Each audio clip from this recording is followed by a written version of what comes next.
Hi, I'm Russell Ruffin, and today we are in New Orleans, Louisiana, home of the French Quarter, the Mardi Gras, and Louis Armstrong, among other things. Now, today's tip is on perception. Perception becomes reality. So remember, it's never a matter of whether you're doing the right thing or the wrong thing. It's a matter of whether the public perceives you of doing the right thing or the wrong thing. During Mardi Gras, with all the parades and festivities, it's a happy time for New Orleans and the Gulf Coast. But during hurricane season, it's a different story entirely. We're all familiar with the death and devastation left by Hurricane Katrina. This storm was a good example of how perception becomes reality. President George W. Bush had been on a one-month vacation at his Texas ranch when the storm hit. The president was criticized for not being in Washington when the storm slammed into New Orleans and the Gulf Coast. The White House responded that the president doesn't have to physically be in Washington, D.C. He can run the country from anywhere. Given the present level of technology, it is true the president can indeed monitor the disaster and react to it or any other crisis from anywhere. But the public's perception was that the President of the United States didn't think it was important enough for him to interrupt his vacation to return to the seat of government, while thousands of people were dying in one of the nation's worst disasters. The public criticism was enormous, and 2 days after the storm hit, the president decided to head back to the White House. On his way, he had Air Force One fly low over the devastated area so he could get a first-hand look. He even had this official White House photo of him released to the media. It showed him looking out the window of Air Force One. It might have sounded like a good idea at the time, but it was a public relations nightmare.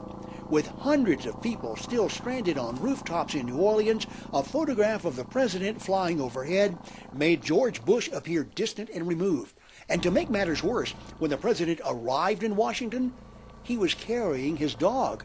Actually, there's nothing wrong with him carrying a dog, but again, it's all about timing. Back in New Orleans, people had stayed behind, and many died because they didn't want to leave their pets. And this photo made the president appear oblivious to their plight. As the cleanup continued weeks later, New Orleans Mayor Ray Nagin diverted criticism about his own performance by publicly lambasting President Bush and his own governor. Now, we have blooped out the profanities, but you still get the idea. And they don't have a clue what's going on down here. They flew down here one time, 2 days after the doggone event was over, with TV cameras, AP reporters, all kind of goddamn, excuse my French, everybody in America. But I am pissed. Somebody needs to get their ass on the plane and sit down, the two of them, and figure this out right now. This is ridiculous. And I don't want to see anybody do any more goddamn press conferences. Put a moratorium on press conferences. Don't do another press conference until the resources are in this city, and then come down to this city and stand with us when there are military trucks and troops that we can't even count. Don't tell me 40,000 people are coming here. They're not here. It's too doggone late. Now get off your asses and let's do something, and let's fix the biggest goddamn crisis in the history of this country. During the height of all the criticism against the administration and FEMA, the president went back to the Gulf Coast to congratulate the FEMA director, Mike Brown. The problem was, a couple of days after this glorious compliment, Mike Brown was relieved of his duties as director. I want to thank you all for, and Brownie, you're doing a heck of a job. The FEMA director's working 24.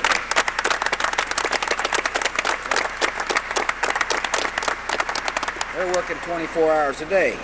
It appears no one told the president that Brown wasn't doing a heck of a job. Congratulations on Meanwhile, a job during the Hurricane Katrina response, who was getting all the good publicity?